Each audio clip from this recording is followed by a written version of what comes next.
آپ کو بتایا کہ سندھ اسمبلی سے بھارتی وزیر دفاع کو کرارا جواب راجناتھ کی ہرزہ سرائی کے خلاف حکومت اور اپوزیشن یک زبان۔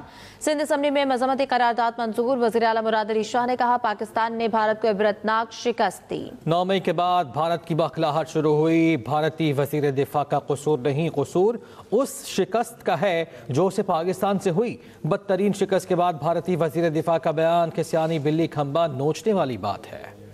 نہ ہی وہ ڈیفنس منسٹر جو بھارت کو بدترین شکست دلا چکا ہے، وہ اگر ایسے سٹیٹمنٹ دیتا ہے تو جیسے کسیانی بلی کھمبا نوچے۔ ہم کنڈیم کرتے ہیں بھارت کے ڈیفنس منسٹر کے اس بیان کو۔ قیامت تک انشاءاللہ نہ کوئی سندھ کو پاکستان سے الگ کر سکتا ہے اور نہ ہی کوئی اس کی جیوگرافک باؤنڈریز کو کسی طریقے سے بدل سکتا ہے۔ سندھ ہمیشہ متحد رہے گا، ایک رہے گا اور پاکستان کے ساتھ رہے گا۔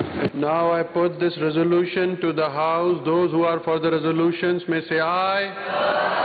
Those who are against it may say no. The ayes have it, and the resolution is passed unanimously.